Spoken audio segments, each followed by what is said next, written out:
Assalamualaikum warahmatullahi wabarakatuh. Selamat pagi dan salam sejahtera untuk kita semua. Semoga kita semua selalu dalam keadaan sehat dan tetap semangat. Yang terhormat Ibu Rosdewi Eskal MSI selaku Ketua Program Studi Ilmu Kelautan Universitas Jenderal Sudirman. Yang terhormat Bapak Letnan Kolonel Laut Bambang Marwoto PSC MS selaku Komandan Pangkalan TNI Angkatan Laut Cilacap. Yang terhormat Kak Nur Cahya Gumilang selaku Ketua Himpunan Mahasiswa Ilmu Kelautan Universitas Jenderal Sudirman periode 2020.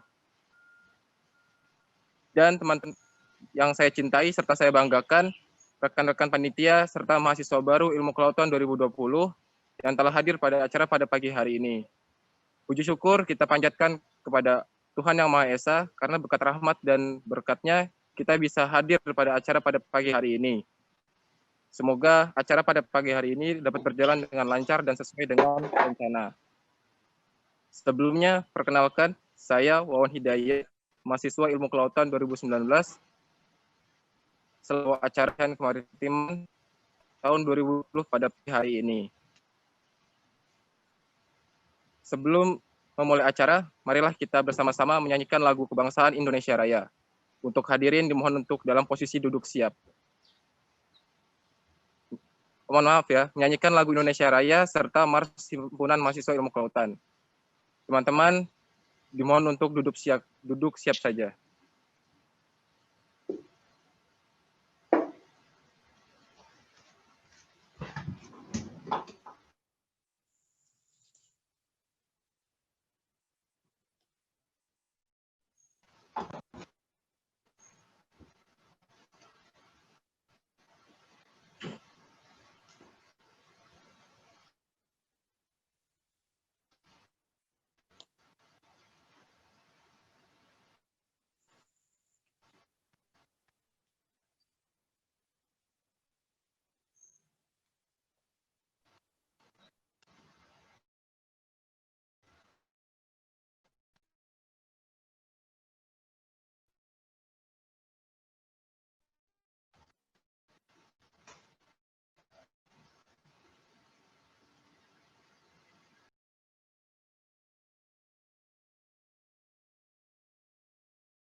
Oke, mohon ditunggu untuk lagunya masih disetting oleh teman-teman panitia.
Tuhan, angkat jangkar kita berlayar.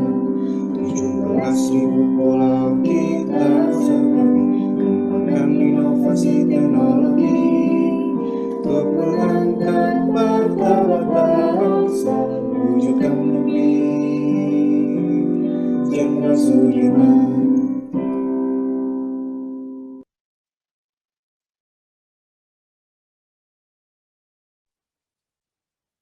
Baik, untuk Bapak Ibu dan teman-teman sekalian bisa posisi duduk istirahat.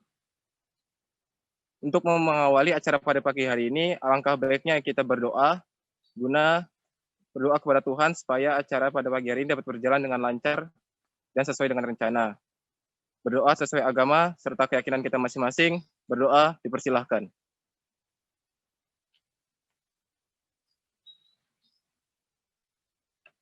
Doa selesai. Untuk memantik semangat teman-teman sekalian nih, karena masih pagi, jadi kita harus tetap semangat. Ayo kita jargon dulu ya. Jadi nanti setelah saya bilang latihan kemaritiman 2020, teman-teman bisa nyaut, kami maritim muda, solidaritas tiada tara. Bisa ya? Ayo, coba kita coba satu-satu. Coba kita mulai. 1, 2, 3. Latihan kemaritiman 2020. Kami maritim muda. Kami maritim muda. Solidaritas tiada tara. Terima kasih. Masuk acara yang pertama yaitu sambutan yang akan disampaikan oleh Saudara Muhammad Rizky Dwi Prabowo selaku Ketua Pelaksana Open House dan Latihan Kemaritiman tahun 2020. Untuk Saudara Muhammad Rizky, waktu dan tempat dipersilahkan. Baik, terima kasih atas waktunya. Assalamualaikum warahmatullahi wabarakatuh. Selamat pagi semuanya. Yang terhormat Ibu Dr. Rosdewi Eskel MSI selaku Pembina Prodi Ilmu Kelautan. Yang terhormat Letnan Kolonel Laut Bambang Marwoto PSCMS selaku Komandan Pangkalan TNI Angkatan Laut Cilacap. Yang saya hormati Kak Nur Cahya Gumilang selaku Ketua Himpunan Ilmu Kelautan periode 10. Yang saya banggakan teman-teman pengurus serta panitia OHLK 2020, dan tak lupa pula yang saya banggakan pula mahasiswa Ilmu Kelautan 2020. Pagi hari ini kita akan melaksanakan salah satu dari rangkaian kaderisasi, yaitu latihan kemaritiman. Latihan kemaritiman ini merupakan salah satu acara kaderisasi yang diselenggarakan oleh Himpunan Ilmu Kelautan yang memiliki tujuan yang pertama satu, menjadikan mahasiswa Ilmu Kelautan 2020 memiliki jiwa kemaritiman, mengenalkan mahasiswa baru tentang Himpunan Ilmu Kelautan, dan pengesahan Ketua Angkatan Ilmu Kelautan 2020. Saya selaku penanggung jawab acara ini mengucapkan terima kasih kepada panitia serta pengurus yang sudah mempersiapkan acara ini sehingga dapat dilaksanakan di pagi hari ini. Saya mewakili seluruh panitia, mohon maaf apabila nantinya ada salah kata ataupun salah teknis ketika acara ini berlangsung. Semoga acara ini berjalan dengan lancar tanpa suatu halangan apapun.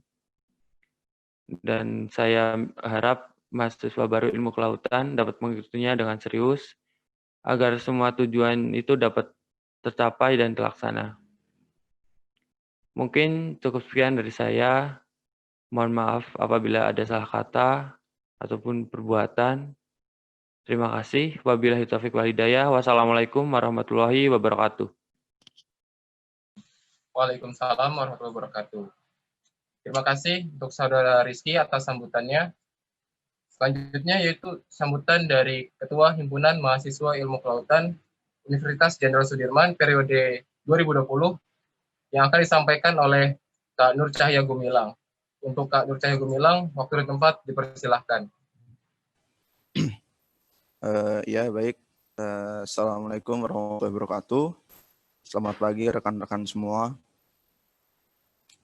Yang terhormat Ibu Dr. Rosdewi Eskel MSI, yang terhormat Bapak Letnan Kolonel Laut Bambang Marwoto PSCMS, yang saya cintai dan saya banggakan seluruh rekan-rekan pengurus, rekan-rekan panitia, maupun rekan-rekan mahasiswa baru angkatan 2020. Alhamdulillah, puji syukur kita panjatkan atas kehadirat Allah Subhanahu wa taala, berkat rahmatnya kita dapat berkumpul di pagi hari ini dalam acara latihan kemaritiman 2020 meskipun kita lakukan secara daring. Tidak lupa kita panjatkan kepada Nabi besar Muhammad SAW. Semoga di hari akhir kita mendapatkan syafaatnya. Ya, untuk latihan kemaritiman sendiri, seperti yang sudah kita sama-sama tahu, diperuntukkan untuk mahasiswa baru Ilmu Kelautan 2020. Tujuannya apa? Seperti yang sudah disampaikan oleh Bapak Ketua, yaitu untuk menumbuhkan jiwa maritim yang pasti dan memperkenalkan ilmu kelautan unsur itu seperti apa, karena ilmu kelautan di sini adalah rumah baru untuk kalian selama menjalani perkuliahan di Unsud. Lalu tidak lupa di akhir nanti akan ada pengukuhan ketua angkatan. Gunanya ketua angkatan di sini adalah yang akan mengayomi kalian selama 4 tahun di perkuliahan maupun seterusnya, karena untuk ketua angkatan di sini masa jabatannya tidak terhingga sampai kapanpun. Harapan saya untuk acara ini semoga dapat berjalan dengan baik, dengan lancar, dan untuk teman-teman mahasiswa baru diperhatikan ilmunya, diambil yang baik, dan yang kurang dari teman-teman panitia maupun mengurus mohon dimaafkan. Semangat untuk menjalani kegiatannya untuk hari pertama maupun hari kedua. Dan yang terakhir, semangat untuk rangkaian-rangkaian selanjutnya sampai kaderisasi dari kelautan ini selesai. Baik, itu saja dari saya. Kurang lebihnya mohon maaf. Wassalamualaikum warahmatullahi wabarakatuh.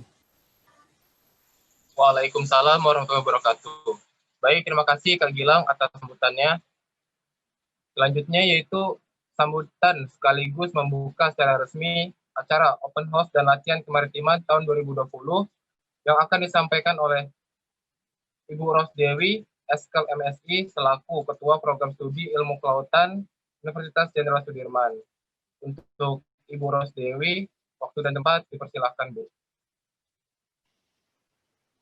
Baik, Assalamualaikum warahmatullahi wabarakatuh. Selamat pagi, Waalaikumsalam. rekan-rekan mahasiswa. Terdengar suara saya di sana? Terdengar jelas, Ibu. Oke, baik.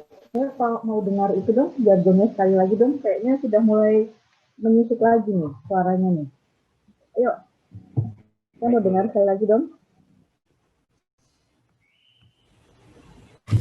Ayo Mas, dari panitia coba arahkan pesertanya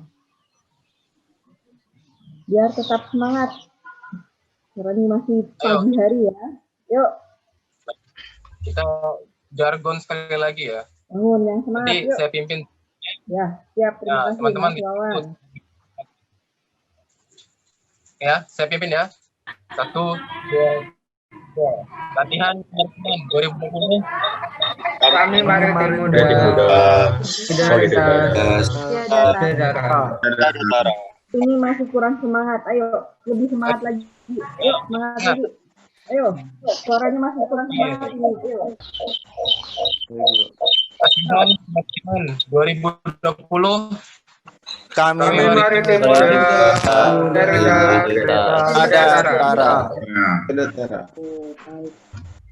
Suara seperti ini harus hadir terus dari awal sampai akhir acara nanti ya, selama 2 hari ya. Itu ya, tidak boleh aja penurunan notasi suaranya sampai akhir nanti ya. Saya berharap seperti itu ya. Baik rekan-rekan mahasiswa maupun panitia acara ini nanti ya. Baik, selamat pagi Bapak Letkol Laut Bambang Marwoto PSCNS yang telah bersedia untuk mendampingi kami semua, rekan-rekan mahasiswa baru, supaya memiliki jiwa kemaritiman. Selamat pagi pula Bapak Ibu dosen, para tamu undangan. serta rekan-rekan mahasiswa panitia yang menjadi panitia pada penyelenggaraan OHLK tahun 2020 ini. Saya sangat berterima kasih sekali bahwa kegiatan rutin OHLK ini pada tahun ini tetap masih berjalan dengan baik kepada panitia. Selanjutnya kepada rekan-rekan mahasiswa peserta OHLK yang semuanya insya Allah sudah hadir pada pagi hari ini ya. Walaupun penyelenggaraan OHLK atau Open House dan latihan kemaritiman pada tahun 2020 ini terselenggarakan walaupun dengan cara atau dengan metode yang berbeda, tapi besar harapan saya luaran ataupun tujuan dari kegiatan ini tidak terkurangi esensinya. Jadi apapun materinya yang akan disampaikan baik oleh narasumber kita dari TNI AL maupun dari rekan-rekan panitia nanti dari awal sampai akhir tetap bisa tersampaikan dengan sebaik-baiknya, semaksimalnya kepada rekan-rekan mahasiswa baru. Walaupun memang pastinya tidak seoptimal gitu ya, dengan ketika kita bertatap muka langsung, penyelenggaraannya langsung dengan kegiatannya dengan meet up langsung gitu ya, pastinya ada poin kurang-kurangnya itu pasti ada. Tapi insya Allah esensinya tidak terkurangi gitu ya dengan tetap diadakan secara virtual seperti ini gitu ya. Untuk tahun ini saya sepakat sekali dengan tema yang diangkat, yakni dengan tema untuk mewujudkan jiwa maritim dengan semangat solidaritas gitu ya. Saya mencoba mengurai gitu, apa sih sebetulnya jiwa maritim itu gitu. Kemarin saat panitia saya tanya gitu, sebetulnya jiwa kemaritiman itu apa? Jadi coba saya uraikan gitu ya. Mungkin nanti bisa menjadi salah satu luaran gitu. Yang poin-poin ini coba dicek apakah sudah ada atau belum pada jiwa kalian nanti. Tidak hanya pada saat latihan OHLK ini selesai, tapi pada saat nanti setelah kalian dinyatakan lulus menyandang gelar sarjana kelautan gitu ya. Yang pertama, kalian harus memiliki sikap yang tangguh. Tangguh itu seperti apa? Yaitu baik bisa secara mandiri ataupun dalam tim, bekerja secara tim gitu ya, bisa menyelesaikan semua tugas dengan sebaik-baiknya.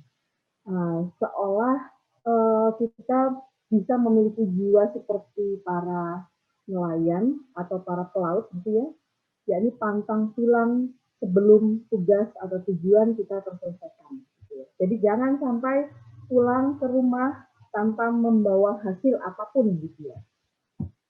Itu yang pertama. Yang kedua, saya bisa menguraikan jiwa kemaritiman itu dengan moto on time atau tepat waktu.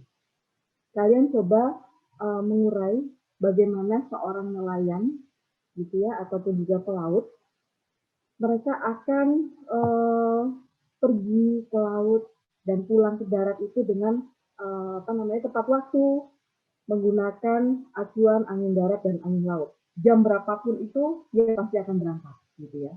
Dengan acuan pasang surut laut. Jam berapapun pasang ataupun surut mereka akan tepat waktu mengikuti ritme tersebut. Yang selanjutnya kalian harus memiliki jiwa yang kuat. Kuat di sini besar harapan saya baik secara fisik, secara mental, tidak mudah menyerah gitu ya, tidak mudah loyo gitu. Jadi apapun hasilnya dalam tiap hari yang kalian kerjakan, kalian lakukan, itu harus selalu berprogres. Kalian kuat menghadapi apapun, tantangan atau apapun hambatan yang nantinya selama kurang lebih 8 semester atau 4 tahun ini akan menerpa kalian. Kalian harus kuat, kalian harus tangguh, kalian harus selalu tepat waktu. Itu moto jiwa kemaritiman yang mungkin saya bisa uraikan pada pagi hari ini gitu ya. Dan selanjutnya tujuan yang akhir adalah untuk membangun semangat solidaritas. Saya harap di sini kata solidaritas ini adalah untuk hal-hal yang positif ya. jangan disalahartikan untuk hal-hal yang negatif. Hal-hal positif di sini seperti apa? Misalnya, kalian membentuk gitu ya, suatu tim, kerjasama tim dalam suatu kelompok riset. Kalian bisa menyelesaikan tugas akhir kalian sebaik-baiknya dengan solid bersama tim kalian.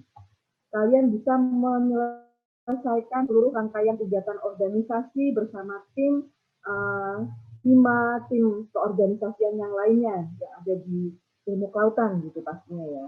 Di sini adalah salah satu wujud jiwa yang solid gitu ya.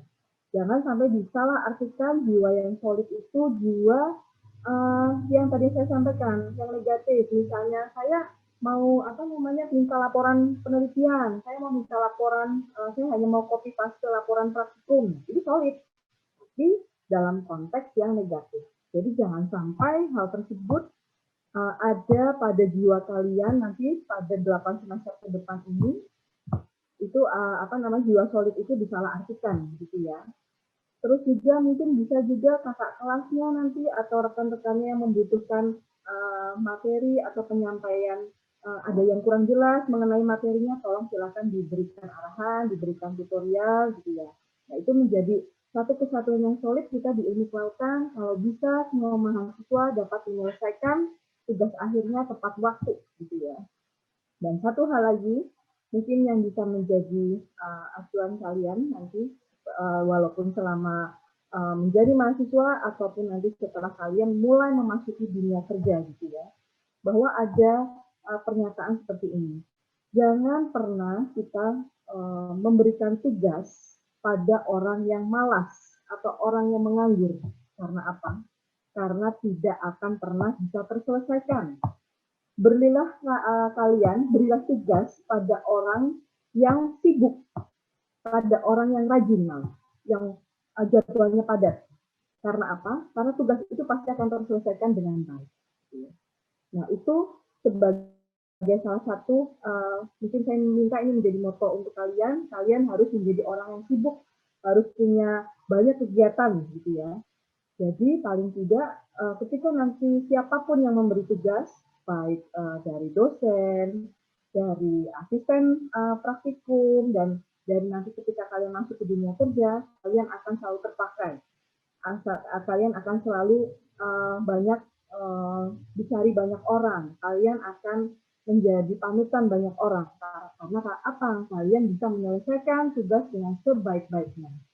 Salah satu luaran dari kegiatan kemaritiman di sini, saya harap bisa membentuk karakter Anda seperti yang tadi saya sampaikan, poin-poinnya gitu ya.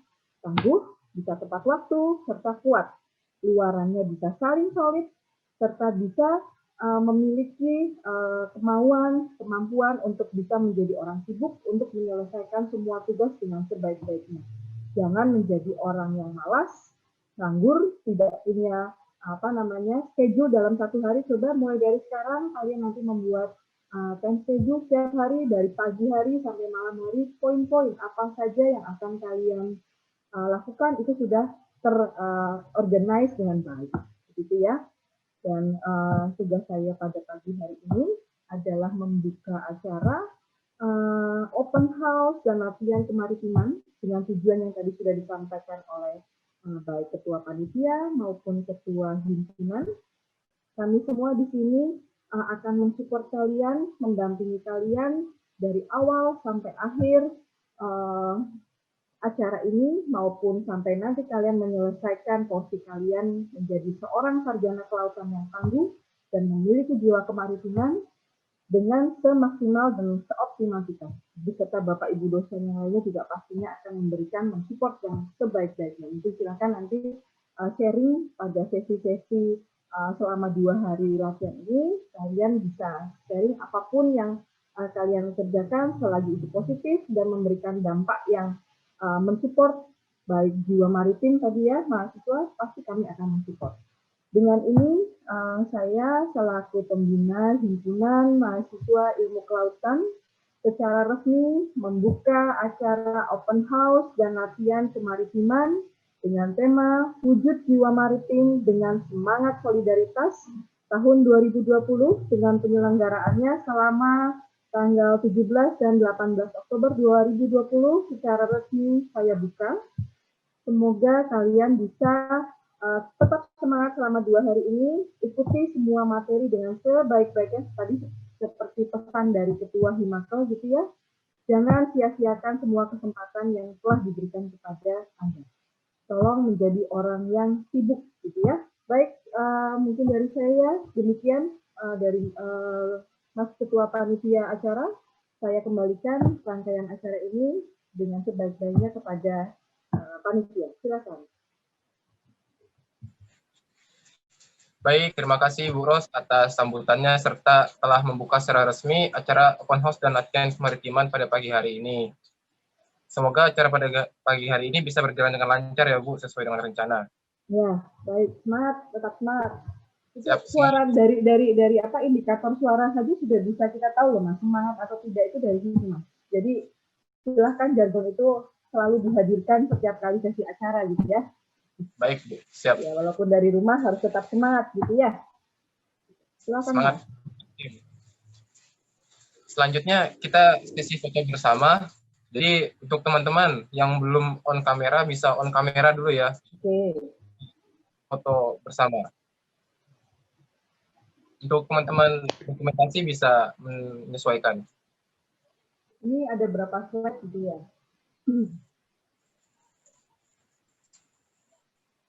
Teman dokumentasi mungkin bisa mengarahkan ya. Ini diberi aba-aba hitungan gitu ya?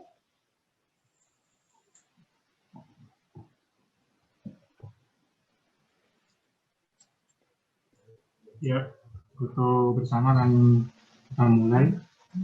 Saya hitungin dari 3, 2, 1. Lagi ya. 3, 2, 1.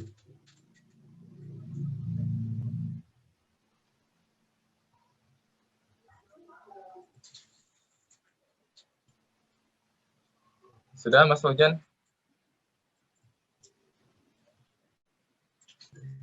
Ya, sudah. Oke, terima kasih teman-teman panitia. Oke, selanjutnya yaitu acara yang telah ditunggu-tunggu ya teman-teman, yaitu materi yang akan disampaikan oleh Bapak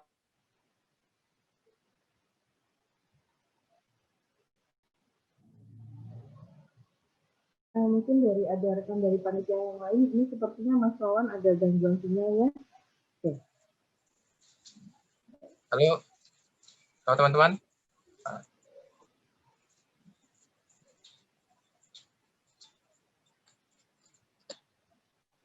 Halo, terdengar ya Bu ya? Ya, terdengar Mas. Jelas, Wan. Ya, selanjutnya itu materi yang telah ditunggu-tunggu mengenai ketahanan maritim dan peran mahasiswa di dalamnya yang akan disampaikan oleh Bapak Letnan Kolonel Laut Bambang Maroto, PSCMS, selaku Komandan Pangkalan TNI Angkatan Laut Kabupaten Cilacap. Teman-teman dimohon harap untuk menyimak dengan baik karena materi ini sangat penting sebagai bekal teman-teman di Bapak Letnan Kolonel Laut Bambang Maroto, PSCMS, waktu dan tempat dipersilahkan Pak. Ya, terima kasih Mas Wawan. Suara saya terdengar jelas? Jelas Pak. Gimana? Terdengar. Jelas, Bapak. Oke. Selamat pagi Bu Dewi, selamat pagi rekan-rekan panitia. Oh iya Bu. Bersedia mendampingi kami semua di sini Pak. Saya mungkin baru bisa kita tatap muka secara on air begini Pak. Mungkin suatu saat nanti kita bisa bersilaturahmi langsung Pak. Insya Allah Ibu, insya Allah. Iya. Selamat pagi rekan-rekan panitia. Terima kasih atas kepercayaannya kepada saya dan rekan-rekan mahasiswa baru di Unsud ya. Tadinya saya berharap yang hadir termasuk seluruh mahasiswa, karena kalau kita bicara kemaritiman itu tidak hanya bicara tentang jurusan kelautan atau jurusan perikanan atau oceanografi, tapi semua terkait dengan sebentar saya kok nggak bisa ini slide saya.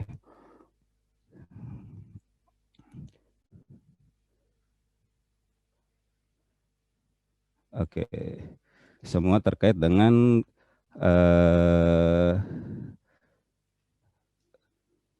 seluruh aspek di kehidupan kita sebagai manusia. Nah, di sini saya pakai judul Maritim Indonesia dan Mahasiswa. Karena saat kita bicara maritim, tidak hanya mahasiswa jurusan tertentu saja, tapi keseluruhan. Kenapa bisa begitu? Nanti akan saya sampaikan. Sebelum kita memulai, saya akan memperkenalkan diri dulu. Saya pada tahun 2020 ini baru jadi dan lanal. Sebelumnya saya berada di Dinas Hidrografi, Dinas Hidrooceanografi Angkatan Laut sebagai perwira pemetaan di sana. Saya yang bikin gambar peta yang dipakai oleh pelaut-pelaut di Indonesia dan di dunia, khusus untuk wilayah Indonesia. Kemudian terakhir saya mengikuti kursus terkait dengan kemaritiman ini. Di sini ada hukum internasional terkait laut di UNPAD dan beberapa kursus di TU Dortmund. Pendidikan umum saya terakhir saya mendapatkan MSc di bidang Strategic Studies tahun 2018 dan sebelumnya 2016 di bidang oceanografi, dan S1 saya di hidrografi, tetap tentang laut, karena di Strategic Studies juga saya bicara tentang manajemen pertahanan laut. Kemudian pendidikan militer saya standar saja. Jadi terakhir pendidikan matra. Pendidikan matra itu karena saya melaksanakan pendidikan di luar negeri sehingga perlu ada penyetaraan dengan pendidikan dalam negeri khusus untuk Angkatan Laut di Indonesia. Kita mulai dengan melihat pada peta ini. Kelihatan ya ininya ya, petanya. Kelihatan, Pak. Oke. Ini gambaran Indonesia sampai saat ini. Kalau kita lihat dia yang kuning-kuning itu pulaunya. Yang biru agak tua itu laut-laut yang kurang dari 20 meter. Yang biru agak muda itu laut-laut yang kurang dari 50 meter. Sementara yang putih ini laut-laut yang kedalamannya lebih dari 50 meter, yang putih-putih ini. Jadi bayangkan kita hidup dikelilingin oleh sungai, isinya air semua. Itulah Indonesia. Kalau kita lihat di sebelah pojok sini bagaimana ada batas-batas yang digambar, itu hanya detail yang perlu di zoom out. Nah, kita mulai dari maritim. Apa sih maritim itu? Kalau di atas di judulnya itu saya tulis website dari KBBI web.id. Maritim itu semua yang berkenaan dengan laut, berhubungan dengan pelayaran dan perdagangan di laut. Dan kemaritiman sendiri adalah hal-hal yang menyangkut masalah maritim. Jadi di saat kita bicara kemaritiman, kita nggak hanya bicara tentang laut atau pelayaran atau pantai, tapi semua yang menyangkut dengan masalah itu. Jadi kalau saya dibilang dari pantai kita ngirim bahan makanan ada kapal datang ke pantai bawa bahan makanan mau dikirim ke gunung, ya itu masih termasuk masalah kemaritiman. Dan dari bahasa yang lain, kemaritiman dari maritime tetap artinya semua kegiatan manusia yang terhubung dengan laut. Semua kegiatan yang dekat dengan laut dan semua yang berhubungan dengan kapal laut atau kita sendiri yang dekat dengan laut. Jadi di sini kita akan bicara semua aspek terkait dengan yang berhubungan dengan laut, baik langsung maupun tidak langsung. Seorang ahli strategis internasional, Alfred Tyerman, dalam bukunya The Influence of Sea Power Upon the History, Dia bilang bahwa suatu negara maritim dapat dinilai dari letak geografisnya, bentuk tanah dan pantainya, luasan wilayahnya, jumlah penduduknya, karakter nasionalnya, maupun karakter pemerintahannya. Tapi karena kita di Indonesia, saya memandang itu dari kekuatan nasional Indonesia. Jadi ada yang sudah tampak di slide ini. Bagaimana geografinya? Ini sama seperti Mahan sampaikan tadi, letak geografis, bentukan tanah dan pantainya, ini sebenarnya bagian dari geografi tadi. Kemudian luasan wilayahnya, tetap bagian dari geografi. Jumlah penduduknya, ada kependudukan, sumber daya manusia, karakter nasionalnya, kita bicara masalah ideologi dan sistem politik, dan karakter pemerintahannya di politik. Jadi saya akan bahas dari ke-8 aspek ini atau yang dikenal dengan astagrata. Yang pertama adalah geografi. Tadi kita udah lihat petanya ya, sekarang ada peta baru lagi saya kasih lihat. Di sini kita lihat Indonesia. Saya pasang 4 pinpoint. Kita ada di sini Samudra Pasifik, di sini Samudra Hindia, Indian Oceans, di sini Pacific Oceans. Kita berada di 2 samudra yang cukup besar. Kegiatan ekonomi terkonsentrasi di Pasifik. Dan kita berada di sini benua Asia, dan ini Australia. Kita berada di posisi silang dan benar-benar di posisi silang. Jadi secara geografis, secara posisi kita sudah diuntungkan. Kegiatan yang mempengaruhi kedua benua dan kedua samudra itu akan membawa keuntungan bagi kita jika kita mampu memanfaatkannya. Sekarang kita lihat seberapa besar sih sebenarnya. Ini terlambat ya kayaknya ya. Oke. Sekarang di paling barat ada Pulau Benggala. Oh, kok pindah lagi? Oke. Di paling barat sini ada Pulau Benggala. Selama ini kita bilang Sabang. Sabang itu ada di Pulau W. Di sebelah baratnya ternyata masih ada satu pulau lagi, namanya Pulau Benggala. Dan di sisi timurnya, di sini ada garis lurus di bujur 141. Itu jaraknya 5.000 kilometer. 5.000 kilometer. Orang lari maraton hanya 40 kilometer. Jadi berapa kali maraton itu kita baru bisa keliling Indonesia, jalan dari Indonesia dari ujung ke ujung ya. Nah, dari utara ke selatan, selama ini dibilang Miangas sampai Pulau Rote ya, Miangas ke Pulau Rote. Tapi saya sampaikan di sini, pulau kita yang paling utara adalah Pulau Rondo. Letaknya di sini. Dari Pulau W masih ke utara lagi. Pulau Rondo. Selatannya adalah Pulau Dana. Dari Rote, dia ada ke selatan lagi, ada sebuah pulau kecil. Di situ ada Pulau Dana. Itu jaraknya 1.800 berapa itu.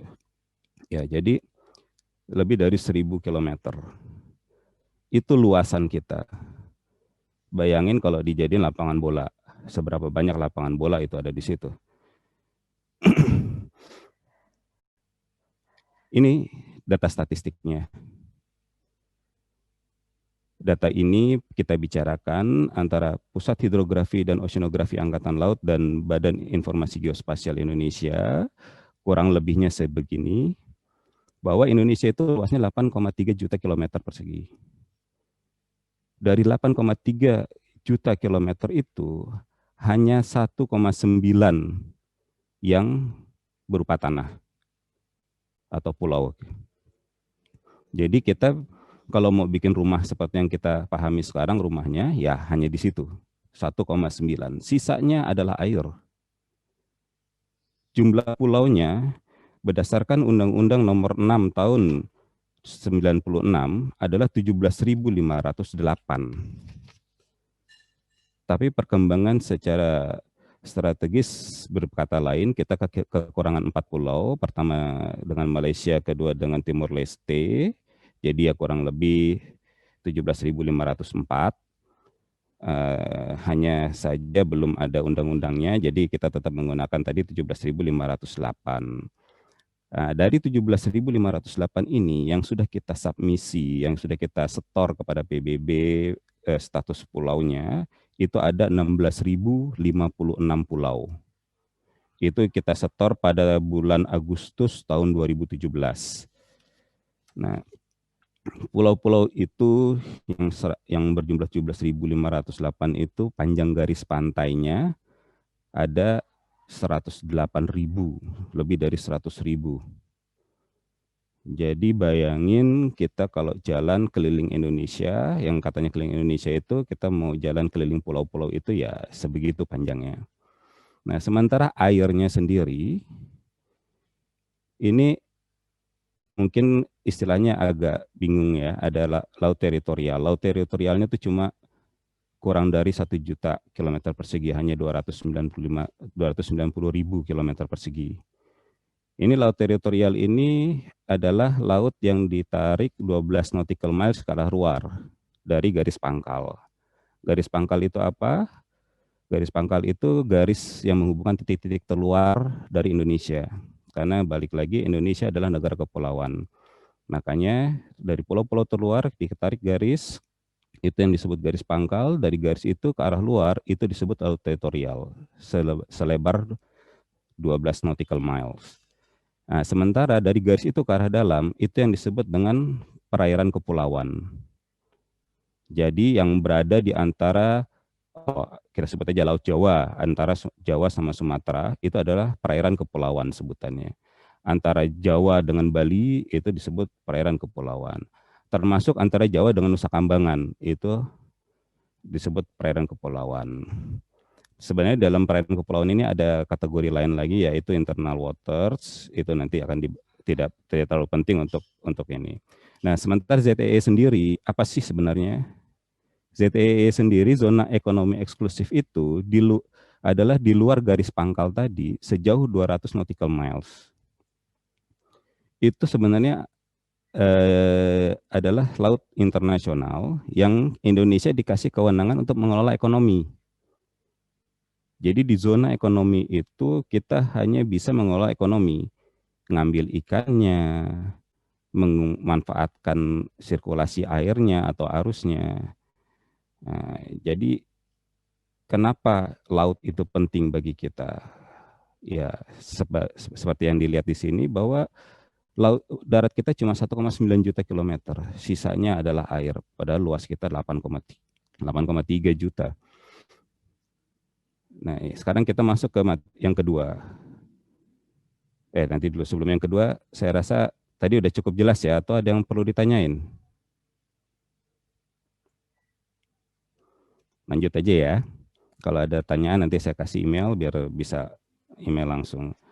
Yang kedua masalah sumber daya. Dari posisi seperti tadi, ini Indonesia, laut itu sangat berpengaruh.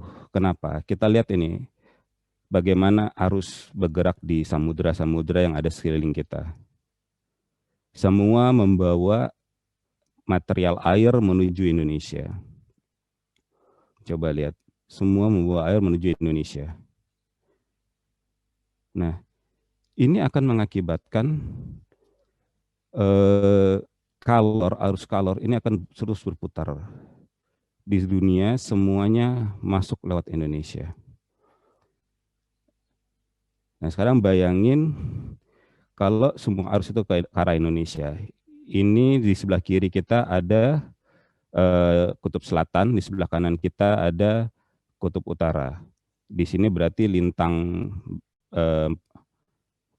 berapa? 12 derajat, sini lintang 6. 14 derajat, sini lintang 6. Nah, bayangin ini air datang dari bawah, begitu sampai di sini ada Indonesia, dia naik ke atas. Air dari kutub datang dari bawah, begitu di sini ada Indonesia, dia akan naik ke atas. Nah, ini akan membawa unsur-unsur yang ada di laut ke perairan Indonesia. Itu yang menyebabkan perairan Indonesia menjadi favorit bagi nelayan-nelayan internasional untuk menangkap ikan. ini perikanan tangkap di Indonesia. Saya dapat dari KKP. Coba bayangin di situ semua ikan yang menjadi primadona dunia ada. Kecuali di daerah sini, daerah dangkal tadi ya. Tadi awal-awal saya sudah tampilkan petanya bahwa daerah sini berarti kedalamannya kurang dari 50 meter. Dia warnanya biru, agak tua. Nah, sementara di sini adalah laut-laut di peta pertama yang saya sampaikan tadi, yang saya munculkan tadi warnanya putih, cukup dalam. Jadi material-material laut yang datang dari Pasifik maupun dari Hindia semua naik di sini dan berkumpul di sini, kemudian bisa dimanfaatkan oleh ikan-ikan yang ada di sana. Dan tidak hanya masalah ikan tangkap, kita juga punya potensi di Payau. Kembali lagi, Payau, airnya bercampur antara air tawar dari sungai dan air laut di laut. Berarti masih menjadi bagian dari kemaritiman itu sendiri. Di sini dari KKP dikasih lihat bagaimana budidaya air payau di Indonesia, di setiap pulau, setiap daerah tetap ada. Ini baru bicara potensi perikanan, belum bicara masalah tambang. Sebelum kita ke tambang, kita lihat di sini bahwa yang diambil pemanfaatan masalah perikanan di Indonesia ini sampai pada taraf yang full eksploitasi, over eksploitasi. Yang warna-warna merah ini statusnya over eksploitasi. Di mana seperti di selatan Jawa ternyata udang itu termasuk yang sudah terlalu banyak diambil. Dan semua ikan-ikan di selatan Jawa, baik yang hidup hidup berenang maupun hidup di dasar, itu juga sudah pada batas maksimal. Jadi pemanfaatan ikan di Indonesia ini sudah cukup banyak. Pertanyaannya, siapa yang menikmati itu? Kalau kita jalan-jalan belum tentu kita lihat nelayan yang ini ya. Nah, jadi ini menjadi PR bagi kita untuk melihat kita punya potensi, kita punya kekuatan di sini bahwa hasil ikan kita tuh bagus, banyak. Dan ternyata pemanfaatannya juga sudah cukup bagus, sudah banyak yang kuning. Jadi sudah sampai batas maksimal. Tapi siapa yang menikmati hasilnya? Itu saya sendiri masih bertanya-tanya sampai sekarang. Dan selain ikan masih ada barang tambang. Jadi selama ini mungkin lihat quarry di pulau kan ada quarry-nya pasir, quarry-nya tanah timbun. Nah, ternyata bahan tambang nggak ada di tanah di pulau aja, di darat saja, tapi juga di laut. Ini saya dapat dari ISDM, tapi kurang jelas resolusinya, mohon maaf, sehingga saya sendiri tidak bisa menjelaskan yang pink ini apa sebenarnya. Tapi kalau kita lihat ini yang pink ini, dia berjajar nih dari utaranya dari utaranya Pulau Sumatera ini yang biru ini batas pulau ternyata ya. Dari utara Pulau Sumatera ini bergerak ke arah timurnya, terus di utara Jawa sampai ke sampai Nusa Tenggara, pulau-pulau Nusa Tenggara. Bayangin ini kandungan apa sebenarnya ada di sana. Jadi tidak hanya jadi mahasiswa kelautan untuk lebih aware tentang kemaritiman ini, tapi semua jurusan kita di sini bisa berpartisipasi untuk menumbuhkan jiwa maritim untuk Indonesia yang negara kepulauan ini. Baik, kita bicara masalah penduduk sekarang.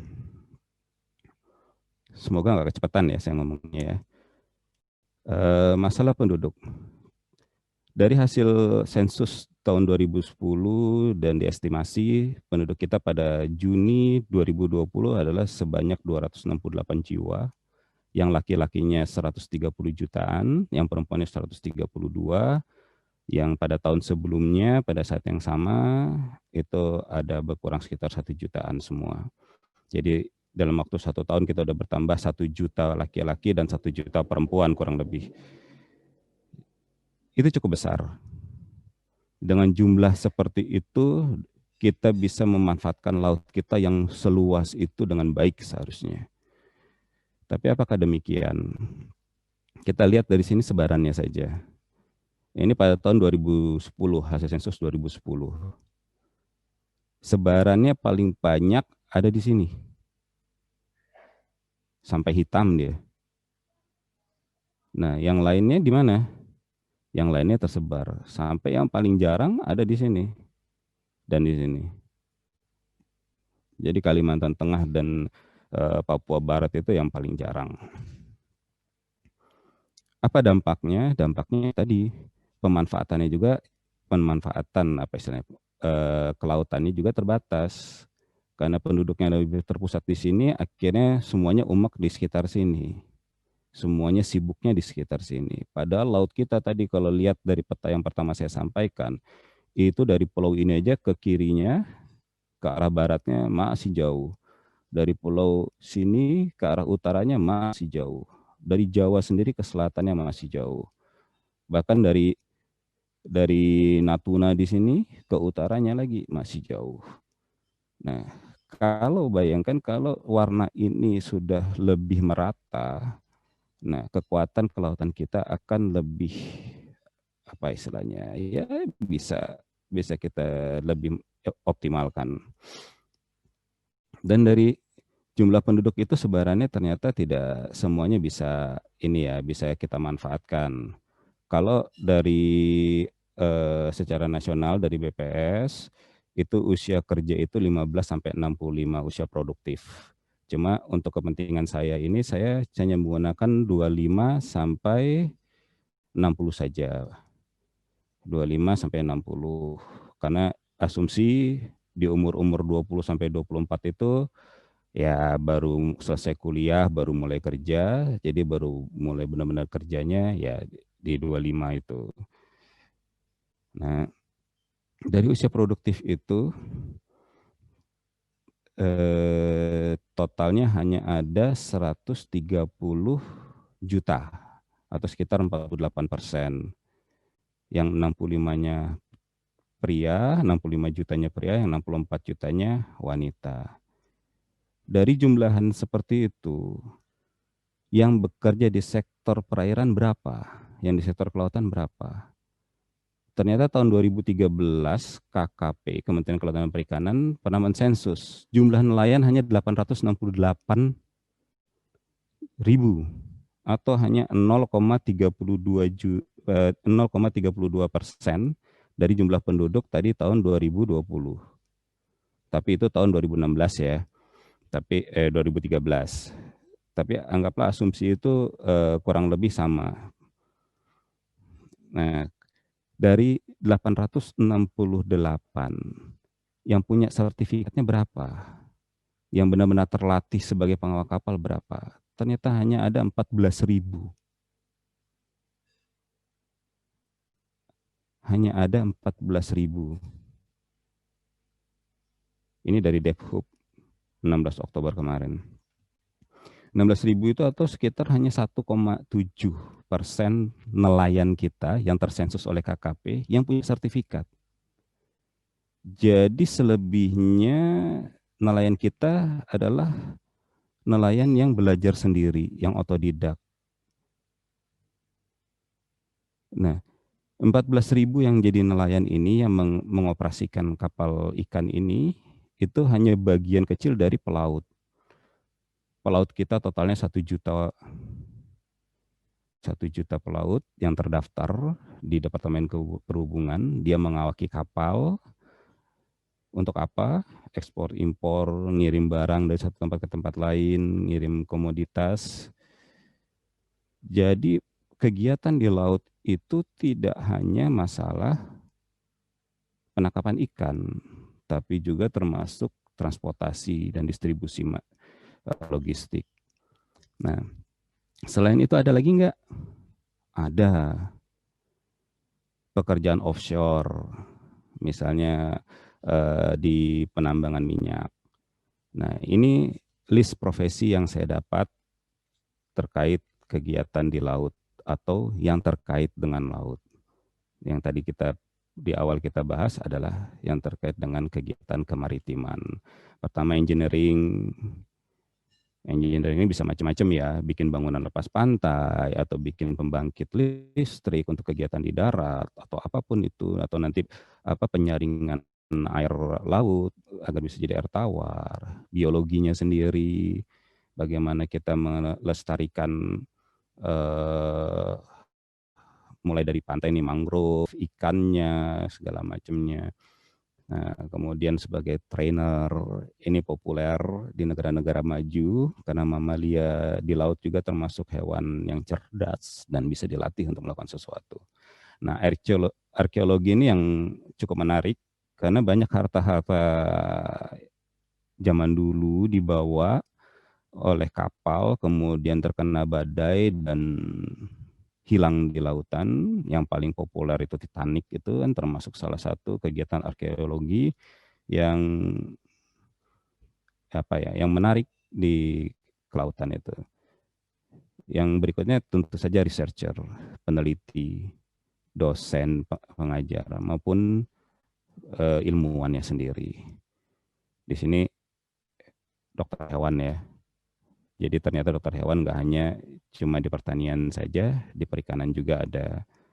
Dan ini scuba diver ini termasuk untuk kepentingan fotografi, kepentingan pembuatan film, kepentingan sport, kepentingan rekreasi, dan terakhir ya bukan terakhir sih karena masih banyak lain lagi.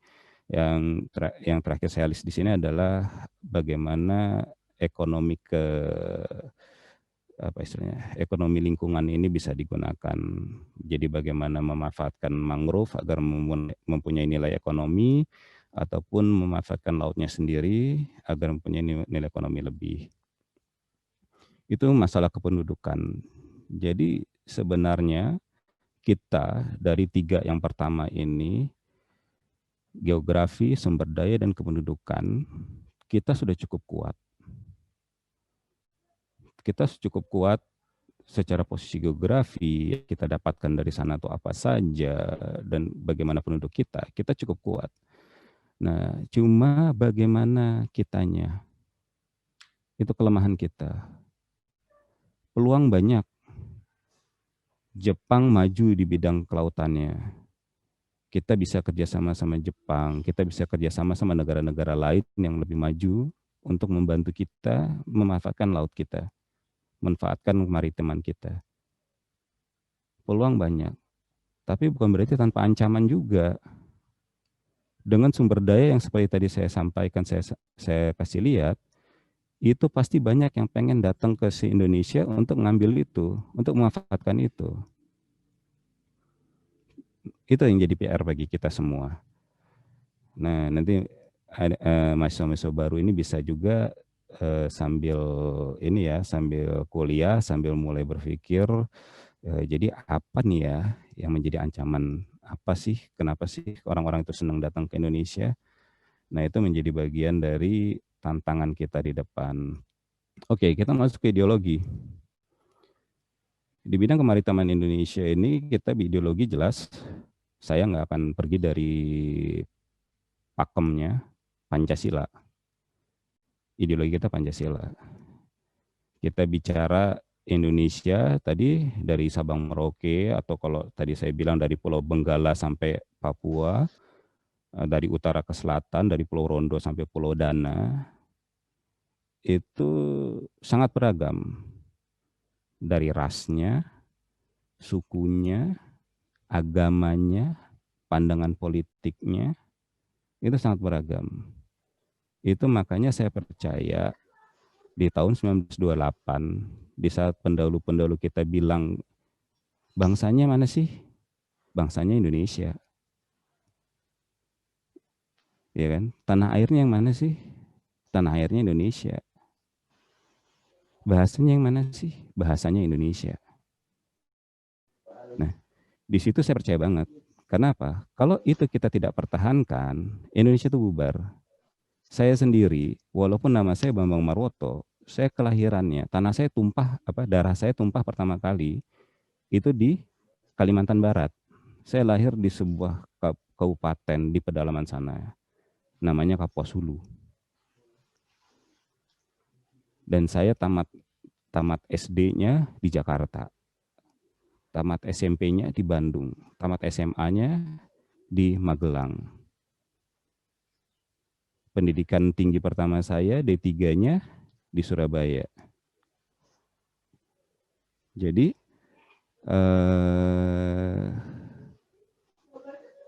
Pancasila bagi saya itu nilai dasar.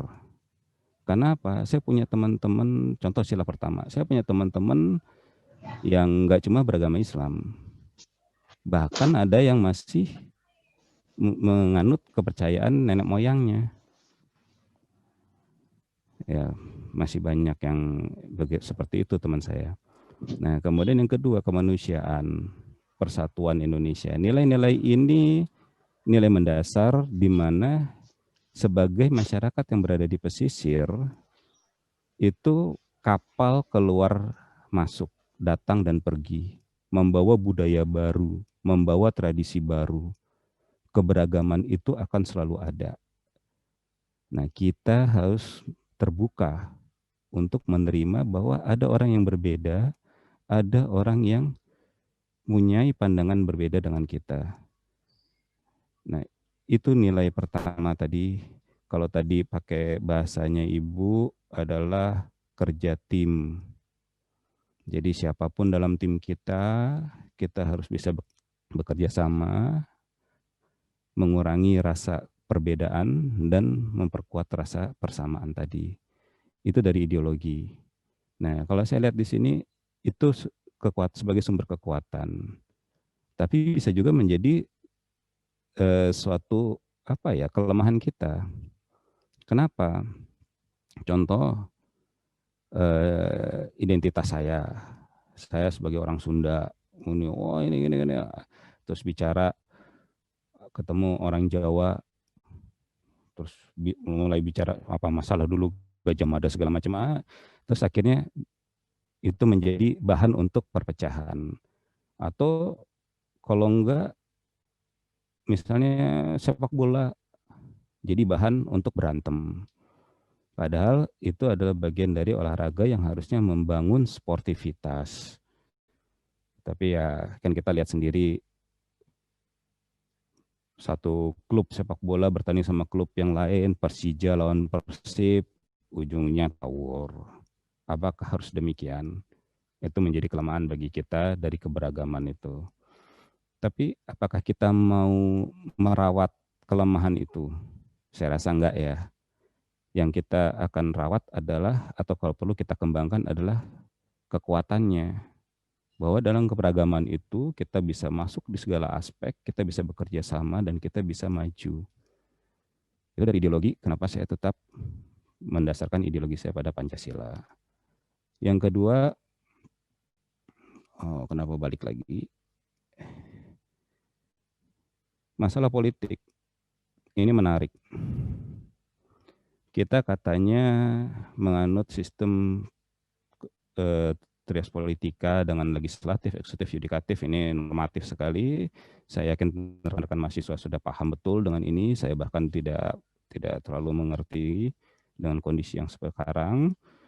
Dan ini dia. Ini nanti kenapa harus pemilihan umum? Katanya rakyat yang berdaulat, rakyatnya yang menyampaikan keinginannya untuk sebagai sarana partisipasi dalam proses politik biar kita menjadi bagian dari pemerintahan. Tapi apa benar demikian? Masih banyak rekan-rekan yang memilih untuk tidak memilih. Itu. Apakah itu dibenarkan? Ya tidak bisa disalahkan juga menurut saya. Nah, karena dalam sejarah partai politik seperti ini, kita tidak pernah tahu partai politik apa yang muncul, demi kepentingan apa mereka muncul. Setiap orang membawa kepentingannya masing-masing. Setiap orang membawa kepentingan kelompoknya masing-masing. Setiap orang membawa kepentingan golongannya masing-masing. Bayangkan di tahun 28 itu, di saat semua daerah berjuang masing-masing, kemudian bilang, ya wis kita bareng-bareng. Nah sekarang kita sudah mulai berjuang masing-masing lagi. Butuh waktu hanya 75 tahun tambah 25, ya 100 tahun. Untuk kembali ke posisi awal. Apakah kita akan bertahan seperti itu? Atau kita mau mengembangkan kekuatan kita tadi? Di mana di politik kita sudah misahkan MPR, DPR sebagai legislatif, presiden melaksanakan amanat undang-undang, kemudian yudikatifnya yang mengawasi. Kita perkuat itu atau kita perkuat perbedaan-perbedaan ini? Saya tidak tahu. Saya sudah pada posisi ini, rekan-rekan mahasiswa yang nanti akan meneruskan perjuangan ini. Yang berikutnya di ekonomi. Tadi kita sudah bicara malah sumber daya. Sumber daya kita sebegitu kuatnya, sebegitu besarnya, sebegitu banyaknya. Nah, berdampak nggak sama ekonomi kita? Oh, kok balik lagi? Nih, secara ekonomi. Sampai triwulan kedua kemarin atau bulan Juni kemarin ternyata pertumbuhan ekonomi kita turun. Terutama kalau kita lihat yang di sektor ungu ini saya percaya ini karena COVID. Tapi apapun itu, ya kita harus akui bahwa kita menurun.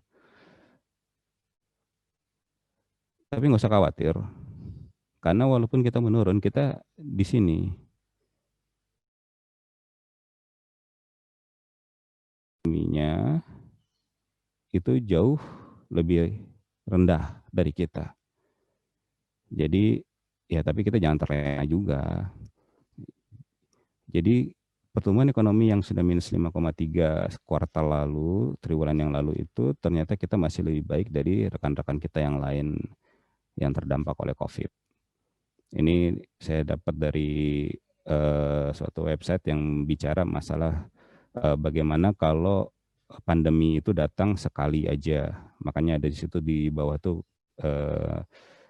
notes-nya single hit skenario. Kalau cuma sekali saja pertumbuhan ekonominya terdampak seperti ini. Kalau yang lebih gelap itu. Dan kayaknya Indonesia saat ini sedang masuk ke hit kedua ya. Kasusnya mulai bertambah lagi. Ya, kita perlu bantu juga pemerintah untuk mengurangi dampak COVID ini. Karena biar gimana pun ini merupakan ancaman bagi kita, bagi Indonesia. Karena dengan penyakit yang seperti ini, kita akan sulit untuk berkegiatan. Kenapa nih? Zoom not responding. Halo? Nggak tahu, Zoom not responding. Masih terdengar kok, Pak. Oh, masih terdengar. Slide saya masih kebaca. Slide-nya masih, cuma nggak... Masih terlihat, Bapak. Terbaca, Pak, terbaca. Terlihat, Pak. Oh, bentar ya. Berarti komputer gue yang crash.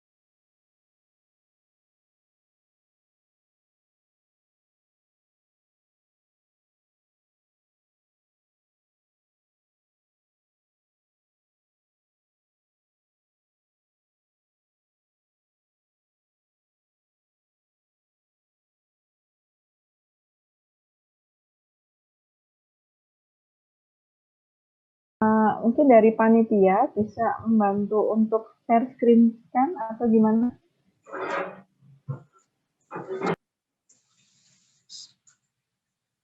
Sudah Bu, tadi Bapaknya sudah bergabung kembali.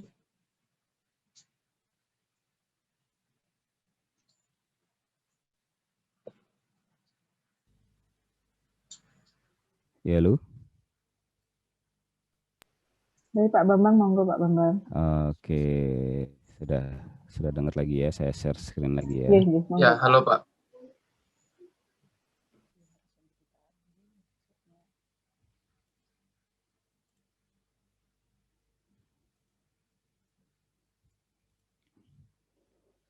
Udah dapat lagi ya screen saya ya? Udah Pak. Oke. Sudah jelas Pak. Ya, jadi walaupun terjadi penurunan pertumbuhan ekonomi untuk di dunia, kita masih cukup lega lah ya, nggak jeblok-jeblok banget seperti rekan-rekan kita yang lain. Tapi dari pertumbuhan ekonomi itu sebenarnya siapa sih yang penyumbang terbesar? Ternyata pertanian. Di saat ekonomi kita turun itu, minus itu, pertanian kita masih pada angka positif 2,19. Ini sorry ini agak blur slide-nya karena saya kurang bisa mendapatkan yang bagus. Di mana tadi sektor kelautannya? Kalau kita lihat di bawah itu nggak ada. Ini pertanian, ini pertambangan, ini industri pengolahan, ini konstruksi, ini perdagangan lagi, reparasi. Ya kita di sektor maritim masuknya di sini mungkin. Dan mungkin ada di sini industri pengolahan. Saya nggak tahu ini kategori industri pengolahan apa, karena ada industri pengolahan perikanan juga. Nah, dari pertanian ini coba direkam ini 2,19 ini. Kalau kita lihat dari suatu website di Suhana Web ini, dia mengolah data dari BPS bulan Mei lalu. Dari pertanian itu dia di angka 243 ribu miliar. Sementara perikanannya itu hanya 64 ribu. Jadi kalau tadi pertanian itu masih bisa ngasih angka positif, berarti perikanan ini sudah di bawahnya. Itu tapi dari perikanan aja. Sementara sektor di kemaritiman nggak hanya perikanan. Tadi kan sudah saya sampaikan ada bahan tambang juga, ada transportasi, masih banyak sektor-sektor lain yang bekerja di kelautan. Nah ini sektor lainnya. Untuk masalah ekspor aja di sini sudah sampai 14 juta. 14 juta ini kalau per tahun berarti hitungannya dolar. Itu baru dari Tanjung Priok warna hijau, warna orange ini dari Tanjung Priok. Jadi volume kegiatan di laut kita itu cukup besar. Nah, itu menjadi kekuatan bagi kita karena tadi kita berada di antara dua benua. Semua yang dari Asia maupun Australia lewat kita. Dari Asia sebelah barat sana mau ke arah Amerika yang di sisi Hindia, Laut Hindia lewat kita. Nah, kenapa Singapura yang bisa memanfaatkan itu? PR bagi kita, termasuk saya. Saya berusaha juga di bidang saya. Nah, rekan-rekan juga saya harapkan nanti akan juga berpikir tentang itu. Karena kembali lagi, antara dua benua besar, antara dua samudera besar yang menghubungkan beberapa benua yang lainnya, harusnya kita bisa manfaatkan itu untuk kepentingan kita. Makanya kalau pemerintahan sekarang bilangnya kita harus menjadi poros maritim dunia untuk Indonesia maju, oke, saya setuju. Yang berikutnya di sisi sosial budaya. Sosial budaya ini kalau kata undang-undang bicara seolah-olah masyarakat maritim adalah masyarakat tradisional. Masyarakat yang kurang. Padahal kalau kita melihat pesisir itu adalah daerah pertama yang berkembang dari suatu negara. Negara manapun itu, daerah kebudayaan manapun itu, pesisir adalah tempat pertama kali kebudayaan itu berkembang.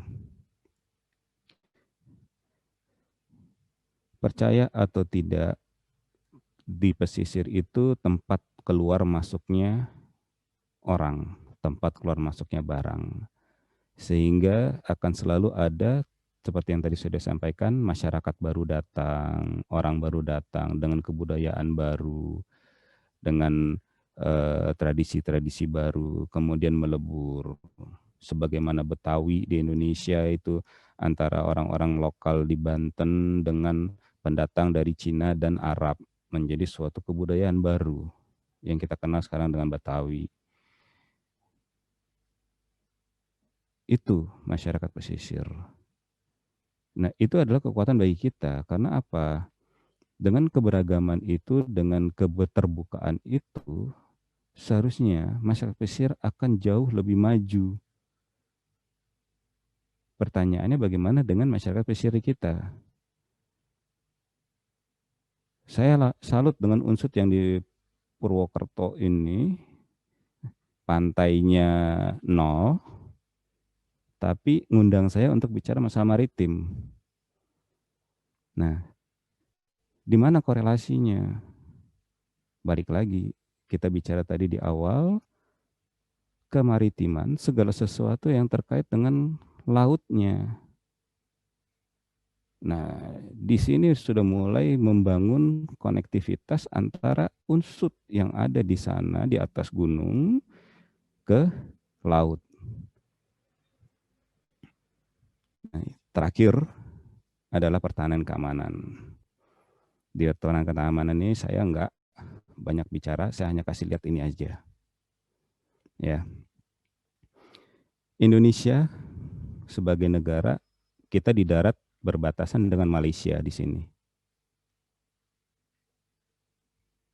Kita berbatasan dengan Malaysia. Kita berbatas dengan Papua New Guinea di sini. Kita berbatas dengan Timor Leste di sini. Kita baru bicara pagar nih ya. Kita baru bicara pagar. Jadi pintu masuk kalau di darat itu pasti ada jalannya. Kita bisa bikin pagar. Ini kita bisa bikin pagar sepanjang batas ini. Kita bisa bikin pintu. Kita bisa bikin gerbang. Pertanyaan saya, gimana nih dengan lautnya? Ini batas ZTE kita nih yang saya ikutin ini di luar sana. Bagaimana dengan lautnya? Bisa kita Mohon maaf, bikin, Pak. Hah? Ya. Untuk waktu presentasinya sisa 5 menit lagi ya, Pak. Iya, ini udah selesai. Ya, gimana? Ya, terima kasih, Pak. Gimana dengan lautnya? Apakah kita bisa bikin pagar di sana? Apakah kita bisa bikin gerbang di sana? Tidak. Yang bermain teknologi.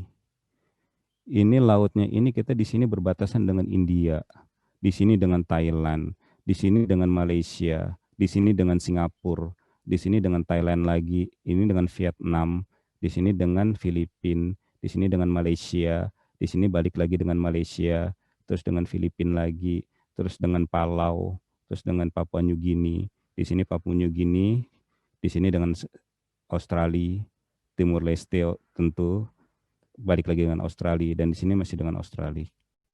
Coba bayangin dengan jumlah laut seperti itu, bagaimana kita bisa menjaganya. Pintunya banyak, bisa dari mana-mana. Kita nggak bisa bikin channeling untuk posisi itu. Nah, itu tidak bisa dengan, oke, kita siapkan tentaranya yang banyak, angkatan laut yang banyak, atau tidak. kita bicara teknologi. Makanya tidak hanya bicara masalah orangnya saja, tapi pengetahuan, ilmu, dan teknologi. Di situ kompleksnya menjaga keamanan di laut. Di situ kompleksnya mempertahankan Indonesia sebagai negara kepulauan yang semua-semuanya air. Ya kan, tadi di awal sudah saya kasih lihat cuma 1,9 juta kilometer perseginya darat, sisanya air. Gimana cara jaganya? Itu. Di situ adik-adik mahasiswa harus punya rasa apa ya istilahnya, rasa kesadaran bahwa apa yang saya pelajari itu akan saya gunakan untuk menjaga Indonesia di bidang apa? Bidangnya masing-masing. Yang sanggup menjaga Indonesia di bidang ekonomi, lakukan di ekonomi. Yang sanggup mengerjakan itu di bidang ketahanan pangan, di pertanian, monggo silakan lakukan. Karena Indonesia ada setelah beliau-beliau pendahulu-pendahulu kita bilang kita berbangsa Indonesia, bernegara Indonesia, bertanah air Indonesia, berbahasa Indonesia. Di saat kita punya niat untuk mempertahankan itu, selama itu Indonesia ada. Jadi demikian dari saya. Sekian, selamat belajar, semoga sukses.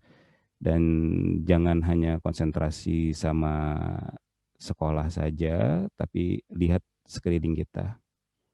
Banyak teman-teman kita yang butuh uluran tangan kita, butuh pengabdian kita dalam bentuk apa yang kita bisa kerjakan untuk mereka. Demikian, terima kasih kepada panitia atas waktu yang diberikan pada saya. Selamat pagi. Baik, selamat pagi Pak. Terima kasih banyak. Selanjutnya sesi diskusi ya Pak ya. Saya silakan.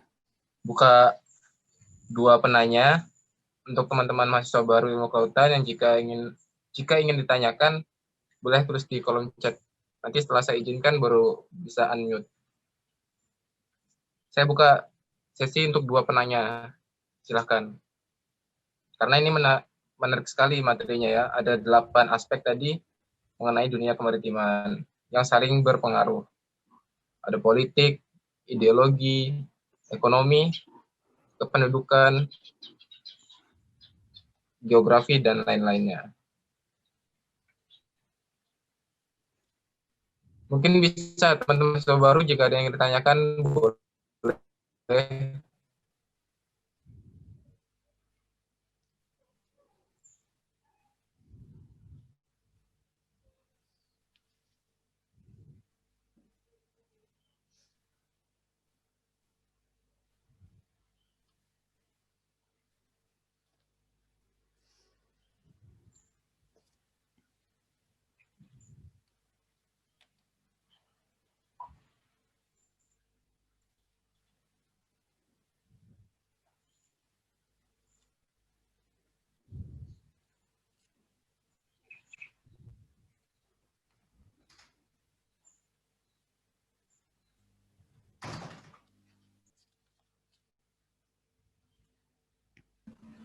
Oke, buat Hertanto mungkin silahkan bisa mengajukan pertanyaannya.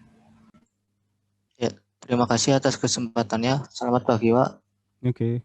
Saya Hertanto dari NIM L1C020025, izin bertanya, Pak.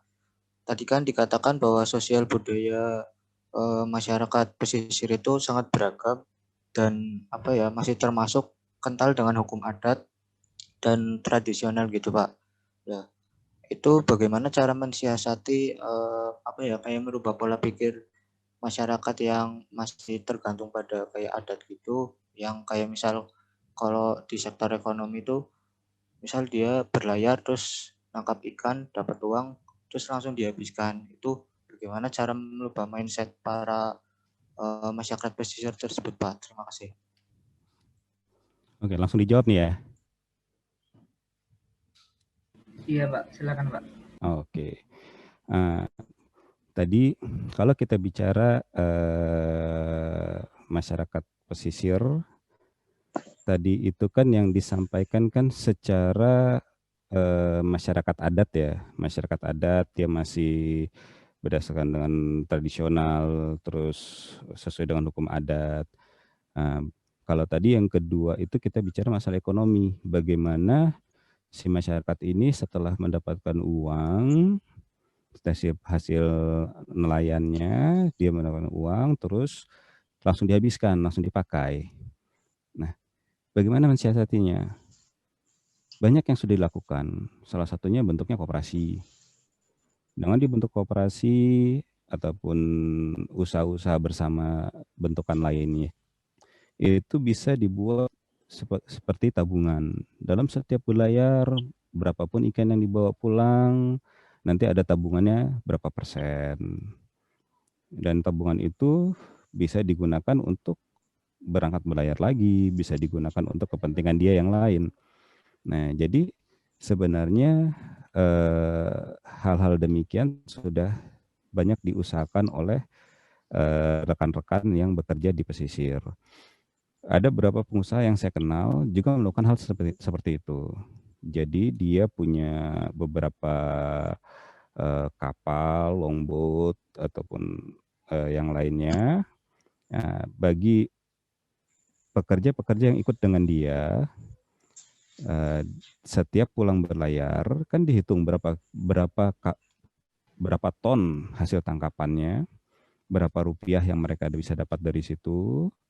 Nah, kemudian dari situ mereka diwajibkan untuk membuat suatu simpanan di bank. Nah, jadi nanti buku simpanan itu dipegang oleh si tokenya ini, si pengusahanya ini, sehingga setiap kali awak kapalnya pulang dapat honor, itu langsung ditaruh di rekeningnya masing-masing. Nah, jadi hal ini sudah dilakukan sejak awal. Nah, kemudian yang kedua, di Angkatan Laut sendiri ada namanya Dinas Pembinaan Potensi Maritim. Di salah satunya adalah pemberdayaan masyarakat pesisir. Nah, di sana kita mengadakan edukasi bagi mereka bahwa hidup itu tidak hanya sekarang. Walaupun memang rezeki untuk esok hari sudah ditetapkan, tapi kita harus punya persiapan. Nah, itu kita menggambarkannya dengan ada musim panen, ada musim sepi. Di mana ada musim panen kita tangkapan sangat banyak, bahkan dalam sehari bisa ya kapalnya hampir tenggelam.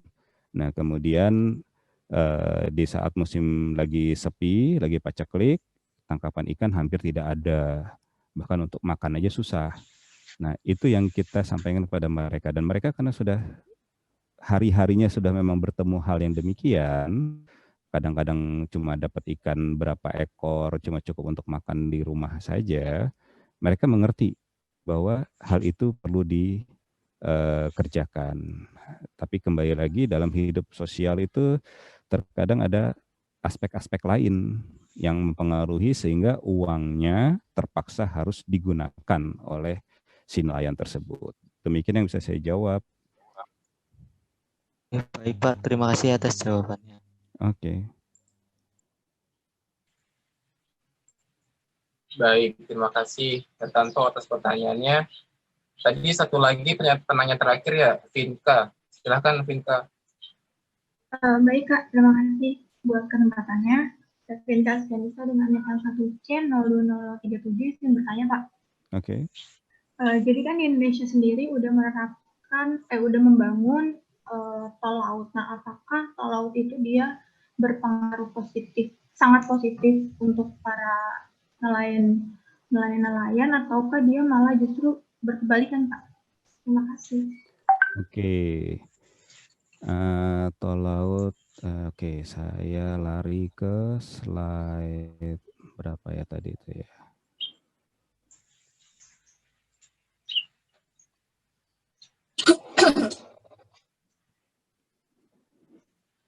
Nah, ini dia. Ya. Jadi konsep tol laut tolong dipahami. Selama ini distribusi logistik di Indonesia itu terbatas. Nah, karena kalau pakai pesawat dari misalnya logistik dari Surabaya ngirim logistik ke Makassar, terus dari Makassar kirim ke Sorong gitu ya, atau ke Jayapura. Nah ini di saat logistik ini terkirim, itu butuh biaya besar. Makanya yang populer untuk dilakukan itu adalah sistem transportasi di laut lewat kapal.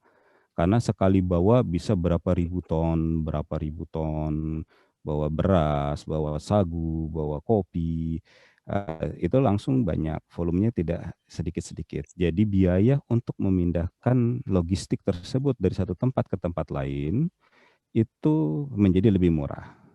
Nah, konsep tol laut adalah untuk itu. Jadi bagaimana untuk mendistribusikan logistik dari pusat-pusat logistik yang ada di Indonesia ke tempat-tempat yang di tempat-tempat lainnya.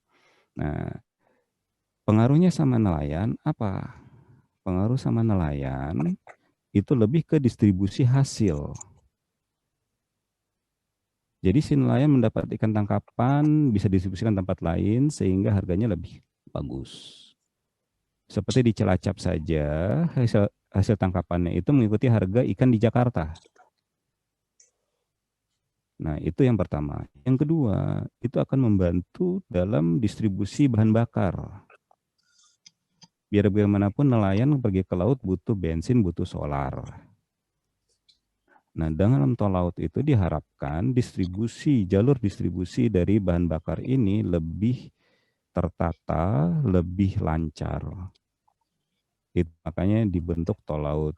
Sehingga tidak lagi dari Jakarta langsung menuju kemana yang membutuhkan waktu lebih lama, tapi secara bertahap melalui gerbang-gerbangnya itu terdistribusikan ke daerah-daerah tujuan distribusi di daerah.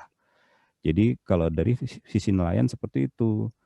Tapi kalau secara menyeluruh lagi, tadi kan baru pekerjaan nelayannya ya, secara menyeluruh lagi, kebutuhan hidup dia, kebutuhan dasar maupun sekundernya dia itu terbantu dengan jalur distribusi yang akan lebih lancar jika tol laut ini tetap dikelola dengan baik. Ya, itu yang jawaban yang bisa saya sampaikan. Terima kasih.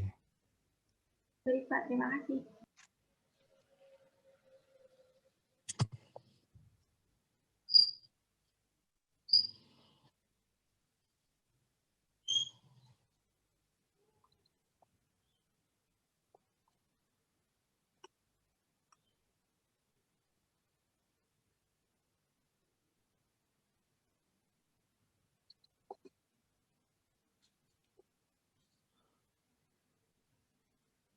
Oke.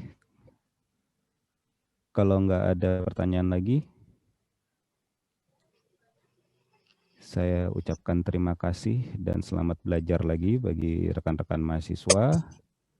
Bagi rekan-rekan panitia, tolong adik-adiknya dibimbing. Karena seperti yang di monitor ini, Indonesia warna kuningnya hanya sedikit. Saya titip laut, tolong dipelajari. Dan saya juga masih belajar tentang laut. Demikian, selamat pagi. Baik, terima kasih Pak. Pagi. Terima kasih Bapak Letnan Kolonel Laut, Bapak PSC MS atas materi yang telah disampaikan. Ini merupakan materi penting ya untuk teman-teman mahasiswa ilmu kelautan.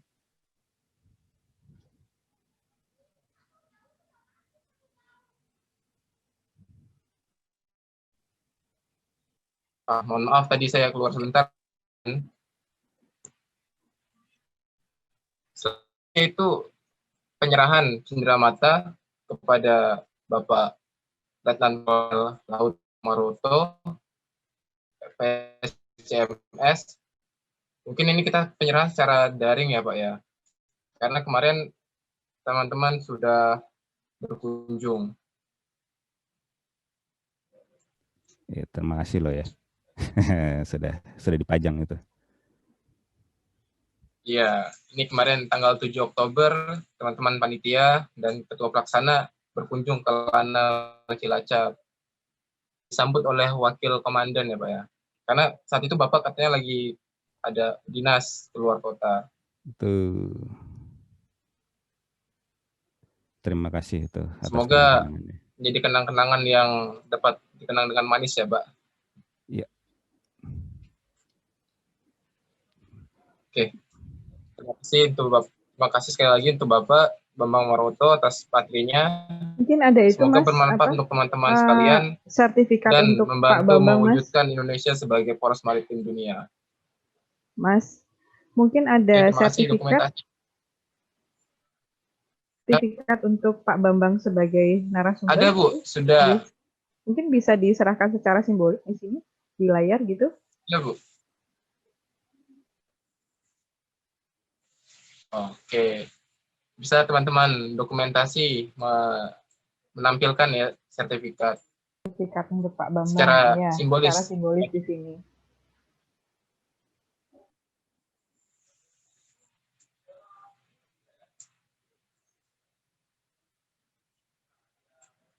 Oh, mohon maaf nih Bu, untuk pemateri hanya plakat saja Bu. Ya, untuk sertifikat. Nah. Ya, nanti menyusul dibuatkan di Pak Bambang. Matur nuwun sangat Pak Bambang. Oh iya Bu, nggak apa-apa Bu. Terima kasih sudah dipercaya. Terima kasih banyak Pak sekali lagi atas materinya. Ya, terima kasih Mas Wawan, sama-sama. Oke, baik. Sekian acara pada pagi hari ini. Semoga dari sambutan, kemudian materi yang telah disampaikan dapat bermanfaat untuk teman-teman dan mahasiswa ilmu kelautan tahun 2020. Tetap semangat dalam menjalani hari-hari dan tetap semangat untuk mengikuti kegiatan pada pagi hari ini.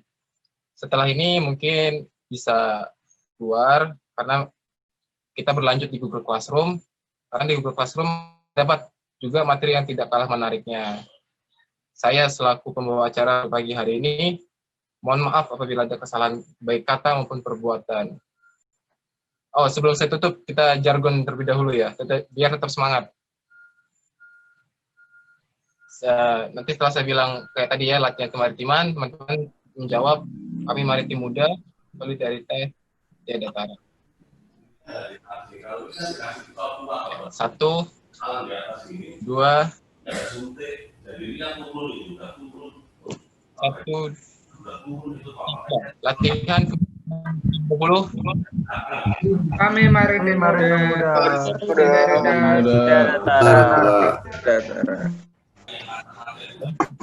Assalamualaikum warahmatullahi wabarakatuh. Selamat pagi. Waalaikumsalam warahmatullahi wabarakatuh. Saya mohon izin diri ya. Ibu. Semangat dan sukses selalu ya. Semoga dilancarkan semuanya. Assalamualaikum. Waalaikumsalam warahmatullahi wabarakatuh. Terima kasih Bu. Terima kasih Bu.